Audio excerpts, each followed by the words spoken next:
Welcome to Proclaiming Justice, a podcast from PJTN that focuses the light of truth on vital issues in today's headlines that impact every American. I'm your host, Laurie Cardoza-Moore, founder and president of Proclaiming Justice to the Nations, and I'm here to educate, motivate, and activate you to action. I want to arm you with the truth and the facts you'll need to fight and preserve our constitutional republic and uphold the Judeo-Christian values our nation was founded upon.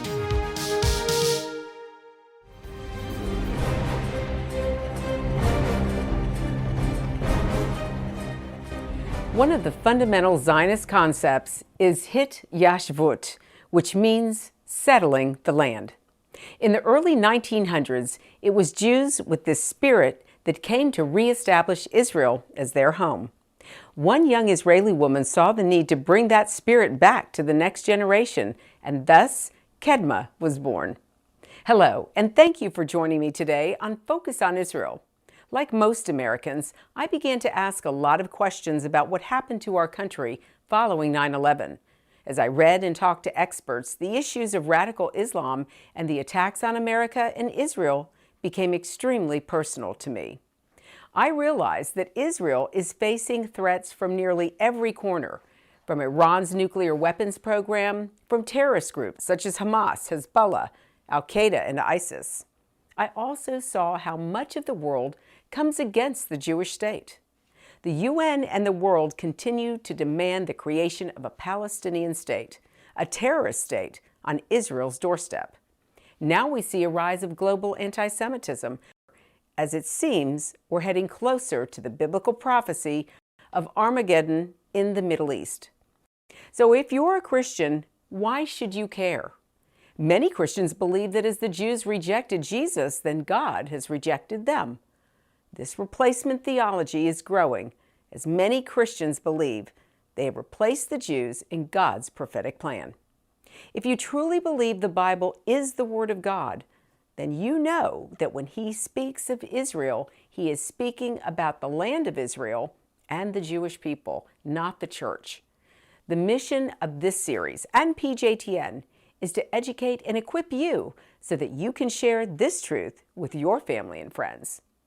If the pioneering Jews of the early 1900s had not made the precarious move to their ancient homeland, would there be an Israel today? Probably not. The world has never given anything to the Jewish people except misery and hardship.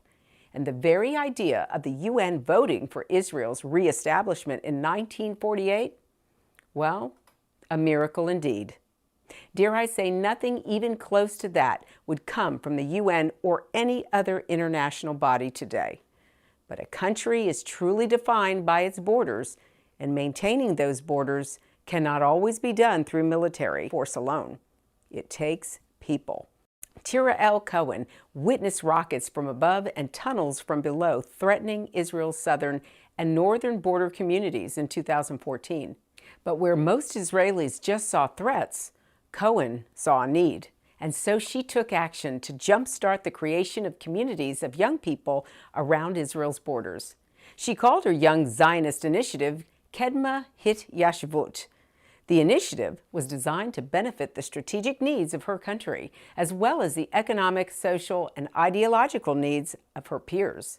Strategically, it is essential to have strong border communities, but many struggle to keep their young people and, therefore, their culture, growth, and welfare.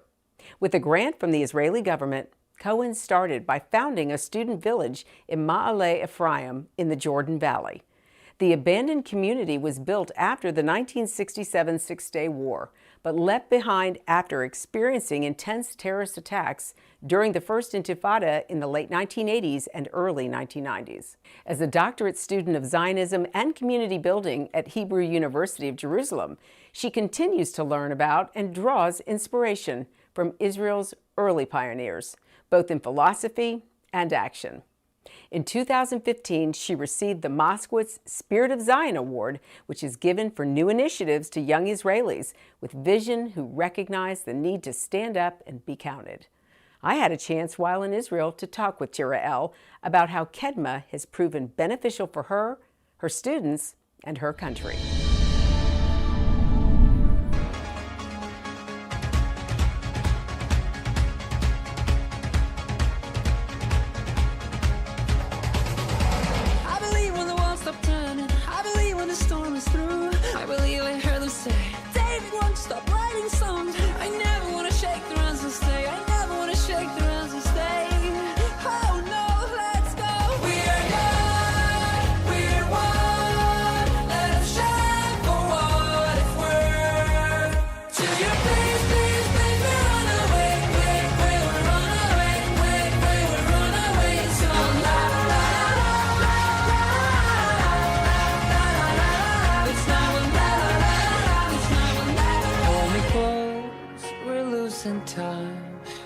me close, we're falling to the ground.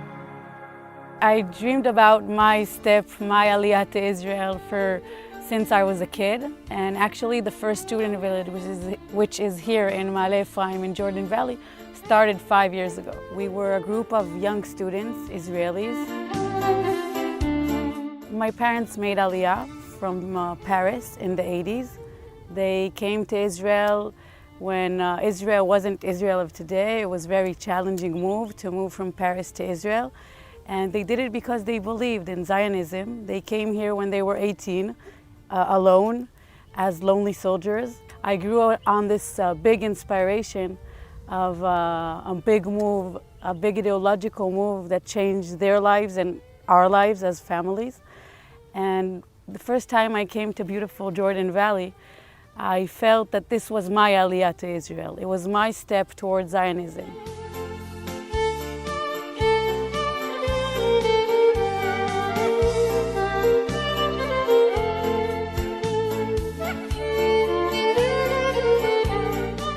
Israel is a narrow country. There are only 50 kilometers between the eastern border between Israel and Jordan and the ocean. And we need to protect those 70 kilometers the best we can, because that's Central Israel, and this is Jordan, which we know is an unstable country with many, many Palestinians. We don't know the exact numbers because the Jordan Authority won't give it to us. Now, this means that we need to protect the land. The only way to protect the land and the border is when a living community is there, living there, staying there at night, falling in love there, living a real part of their life in these areas. That's the only way of really having grip of the land. And what we do is we come and we make these communities stronger. We bring all the time through our student villages more and more young and strong forces that come from the right reasons.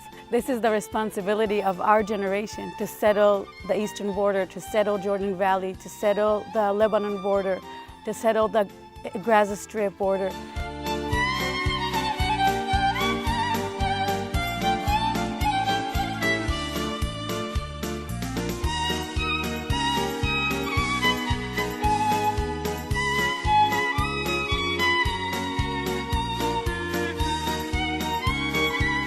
Jordan Valley is very, very large, and it's the eastern border of the state of Israel, but in population it's very small. The community in Jordan Valley didn't grow for many, many years. It's been 50 years since, a little more than 50 years since the 67th war, the Six-Day War, and still in population, Jordan Valley was supposed to be 20,000 people, and today there are only 7,000 people that live here. It's a Zionist practice that the way to protect a border is not tanks or helicopters, it's people, it's living activist communities that live on the borders. That's the way we protect the Lebanon border, that's the way we protect the Gaza Strip, and that's the way we protect the eastern border, the border with Jordan.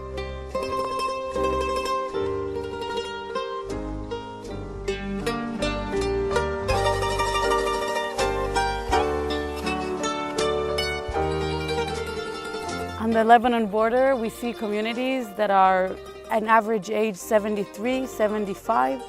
So our goal as a generation is to come to these communities, which are so important, and renew them and bring young population to come and live in those communities, to fall in love with the story of settling the land of Israel.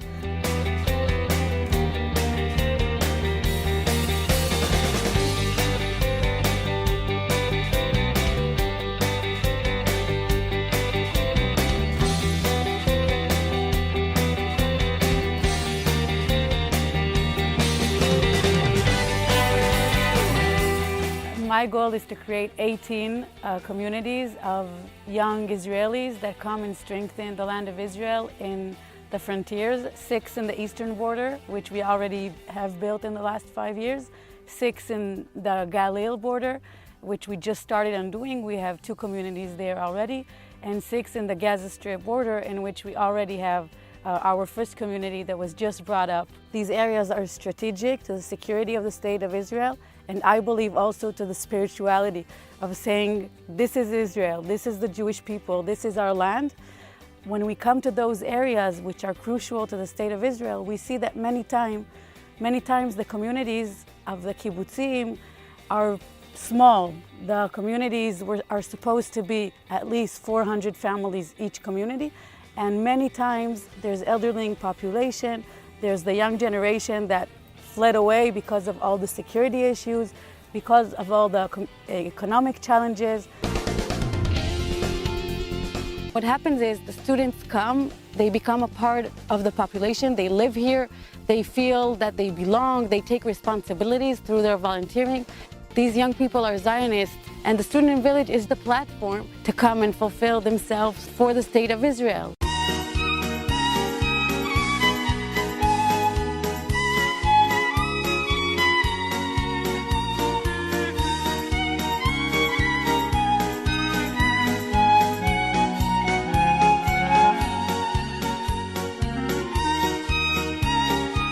I find that when you come with energies of doing good, when you're connected to yourself and to your mission, all the challenges get small towards that.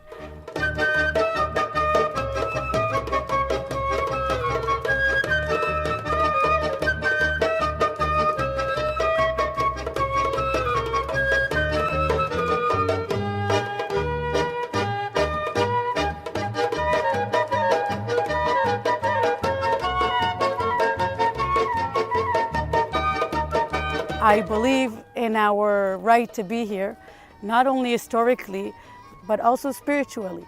That the only way the Jewish people are Jewish people is if they follow the Bible and live in the areas our story was written in.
I want to take you to Israel in pictures and film.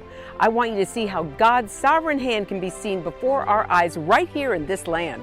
That's why PJTN is offering a special anniversary package that includes a captivating new book and award-winning DVD. Israel Rising is a unique visual story of Israel's miraculous journey from unforgiving desert to thriving nation. Thousands of years ago, the prophet Ezekiel foretold a future time in which the arid land of Israel would come alive for its people. Now this breathtaking book documents the fulfillment of this vision, as rarely seen photographs from the 1880s to the 1940s are juxtaposed with recent photos of the same locations. This book will inspire and captivate you as it illuminates Israel's foretold awakening in a new and unforgettable way. In addition, you'll receive the award-winning documentary, Israel Indivisible: The Case for the Ancient Homeland. This inspiring film examines the many political twists and turns that make Israel the world's most controversial nation. From Abraham and the Promise to the issues facing the Jewish state today, the film examines the historical, archaeological, legal, and biblical foundations for the modern state of Israel. This is a limited time offer for these two remarkable resources for just a one-time gift of $70 today. Your generous donation will help ensure that PJTN stays on the front lines and in the headlines of all the important issues facing Israel and our Jewish brethren. So please go to pjtn.org today. From studying history, it's very clear that what starts with the Jews never ends only with the Jews. We must strongly stand against any anti-Semitic trends, for if not stopped, they'll cause harm to all of us, and we'll witness the downfall of our Judeo-Christian Western culture. Today, many people say there's no longer a need for a Jewish state, that Jews around the world no longer need a place of refuge. But anyone who has heard recent statistics about the worldwide rise in anti-Semitism would never make such a claim. The reality is that neo-Nazi groups and Nazi sympathizers are increasing around the world. Surveys show that over 1 billion people in the world harbor anti-Semitic attitudes. Close to 50% believe that Jews have too much power in the business world, and 2/3 of the world's population has never heard of the Holocaust or believe the historic accounts of it are inaccurate. Don't let yourself be manipulated by evil people with a wicked agenda. When the self-serving villains are in control, good people from all religions suffer. Muslims, Christians, and all people of conscience should stand proudly and show respect for a country that gives so much to the world in so many ways. Do your part, do your research, and do what you can to make a difference. Because what happens in Israel does affect us all. This is not just a Jewish or just an Israeli problem. This is a problem for all humanity, for each and every one of us who believe in freedom and human rights.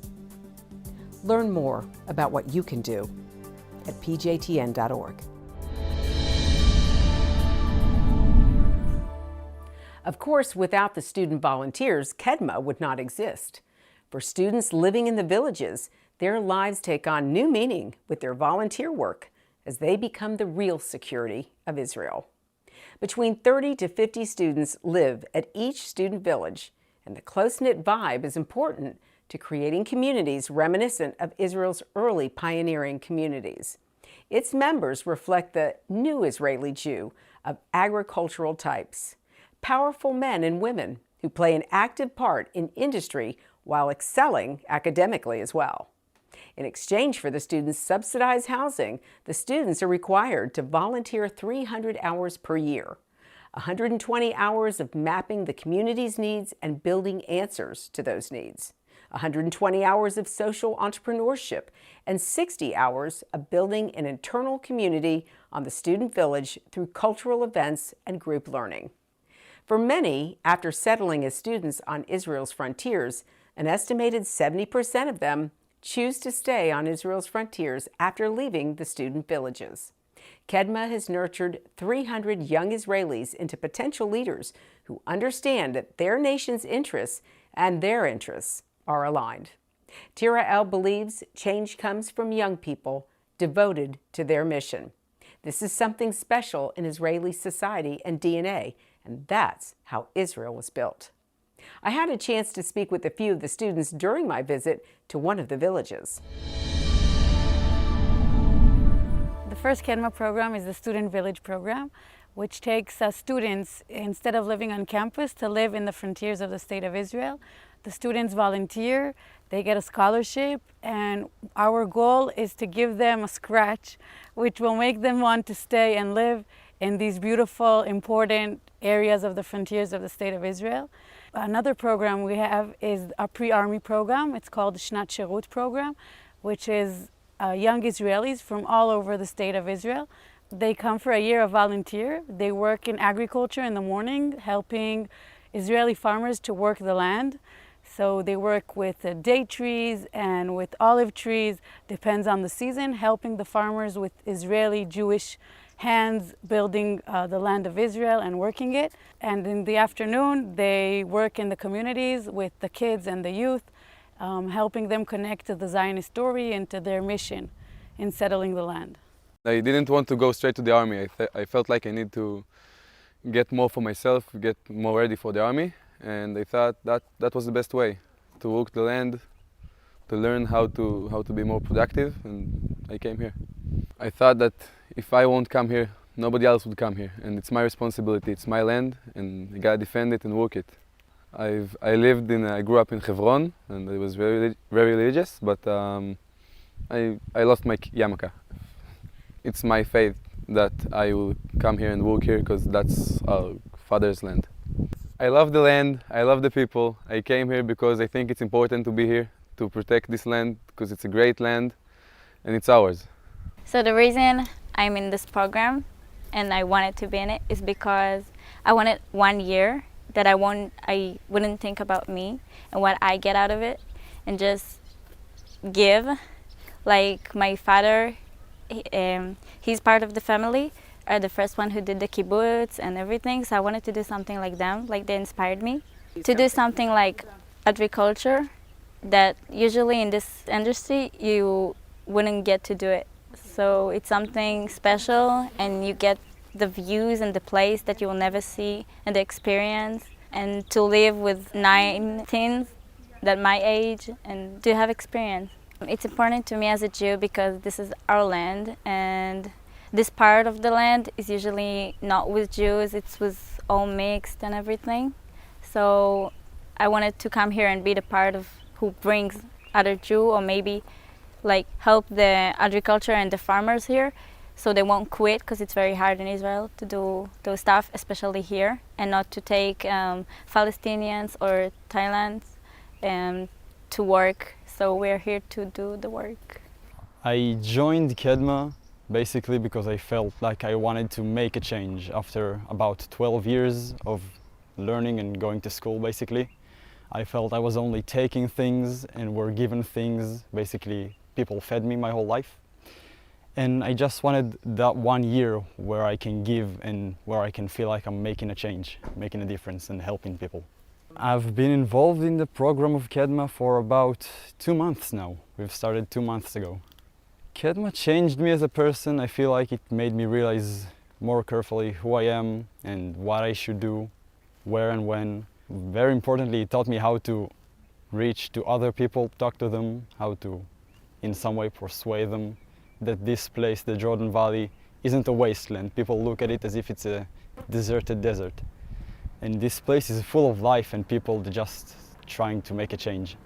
Participating in the Hityashvut program of Kedma made me feel like I'm giving a whole lot from the get-go, because we're going around in the Jordan Valley and we're helping farmers that need our help. They don't have enough hands or money to hire regular workers. And we're there to help them to, pick up the crops and cut things that need to be cut.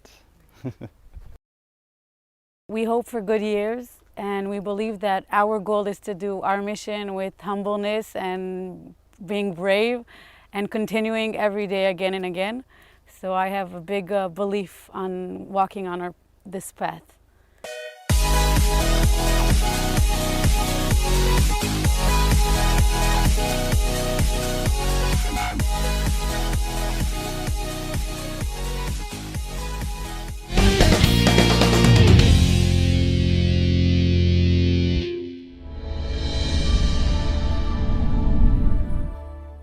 Well, that's our program for today, and I want you to know we appreciate your support. The time to take a stand is now. Be a leader in your community and in your church. One person can make a difference. Get involved with and support pro-Israel organizations such as PJTN. Call your senators, congressmen. Let your elected leaders hear from you. Visit our website to learn more. Sign up to receive action alerts and order our films to share with family and friends. Please encourage everyone you know to tune in and become informed. God bless you, and thank you for all you do on behalf of our Jewish brethren and all Israel. We'll see you next time on Focus on Israel. To support this program, send your tax-deductible gift to Proclaiming Justice to the Nations, P.O. Box 682711, Franklin, Tennessee 37068. You can also support PJTN online. Visit pjtn.org or call 1-877-873-9020. Anti-Semitism has reached epic proportions, and Israel is now surrounded by nations who seek its destruction. For Israel to lose just one battle would mean losing everything. As Christians, it is our biblical responsibility to stand with our Jewish brethren and Israel. PJTN needs your help to reach more Christians with this urgent message. Please visit our website to become a member today and order our award-winning documentaries. You must decide that you won't be silent. Sign up now at pjtn.org. God bless you, and thank you for your support and prayers. Thank you again for joining me on this edition of Proclaiming Justice. Please share this podcast with your family and friends. For more information about how you can get involved, please visit our website at pjtn.org. As a PJTN Watchman, you can help us keep up the fight to preserve our freedom for our children and their children for such a time as this.